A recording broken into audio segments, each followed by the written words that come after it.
This week, we are taking up one of the most famous of all World War I texts, Erich Maria Remarque's All Quiet on the Western Front. This book was published in 1929, during the great wave of war memoirs and novels that emerged about 10 years after the war.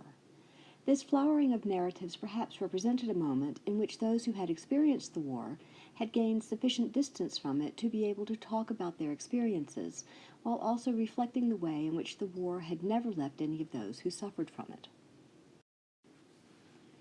All Quiet is a novel, not a memoir, and yet it feels very viscerally true to us, and also to the original readers of the novel, who included former soldiers as well as non-combatants. Remarque's book was an immediate success, and was widely read not just in Germany, where it was first published, but in the many nations into whose languages it was translated. The protagonist of the novel is a German foot soldier, like Remarque, and also like the future Adolf Hitler. But his experience of the war resonated with former enlisted men and officers on both sides of the conflict. All Quiet presents an anti-war message. It doesn't see either side as more righteous or justified, and it understands the war as primarily a gigantic waste of people and materials. But it also presents the German army in a less than perfectly favorable light. This is now a typical way for soldiers, especially enlisted men, to describe their armies. But of course, such an approach contains the possibility of offending certain kinds of military veterans, and sure enough, Hitler hated this book because it showed the German army realistically rather than through rose-colored glasses. He felt this was beneath the dignity of Germany, and so one of his first acts upon coming to power was to seize and burn all the copies of this book that he could. As we begin to read All Quiet, it's very important to pay attention to how Remarque achieves his effects in the novel. We feel intimately connected to Paul. How does this happen? Well, it happens through the narrative structure. All Quiet features a first-person limited narrator who chiefly uses we rather than I to describe the action of the book. Thus, readers focus on the unit, the group of friends surrounding Paul, more than on any individual. That's what Paul sees as the really important feeling of his war experience, much more than the fear of a bombardment or the boredom of life in reserve. Remarque also tends to restrict his words and his sentence structures to simple, straightforward modes. Now, it isn't true that the style of the whole book is just the facts, ma'am, but it is true that the book mostly feels like that to readers. Remarque isolates the everyday as he explores the experience of fighting in the war, and no example could be more apt than the way the book opens with the soldiers excited over the prospect of extra beans for dinner. In this scene, we see everything we need to know to begin to interpret the book. The men are usually hungry, but today will be amply fed. The proximate cause of this is the decimation of their unit and loss of comrades in battle. Structures of the army, including the quartermaster corps that controls rations, are overly focused on military regulations in ways that align their interests against those of ordinary soldiers. Successful soldiers are adept at getting around these regulations, usually by outsmarting those charged with enforcing them. We understand the soldiers who will feature in the novel as old hands who know the war well, and who are well equipped to handle whatever it throws at them. It is a surprise to discover that these hardened veterans are only 20 years old.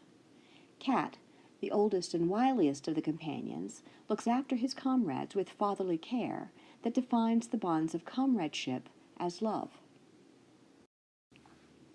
Mixed in with this focus on the everyday are passages charged with heightened emotion. In writing scenes of battle, Remarque often brings his literary big guns to bear, as in the apostrophe to the earth that begins during the first big battle scene of the novel. The terror and helplessness of the soldier in battle, feelings that may be present among soldiers in all wars, but that are clearly exacerbated by the peculiar conditions of World War I, translate to elevated diction, obvious use of literary techniques, and narrative that is out of time rather than a straight chronological telling of events. Later this semester, we'll see a similar technique deployed by Edmund Blunden in his memoir. It is useful to think about why writers as different as Remarque, who came to fiction through journalism, and Blunden, a classically trained poet, deploy such similar techniques. Perhaps the experience of being in the front lines, being bombarded, having to cross no man's land, is so far from contiguous to regular life that it demands such an extreme literary response. Meanwhile, camp experiences, while certainly quite different from the lives Paul and his friends had led at home, at least concern homely things like eating, sleeping, and taking care of one's physical needs.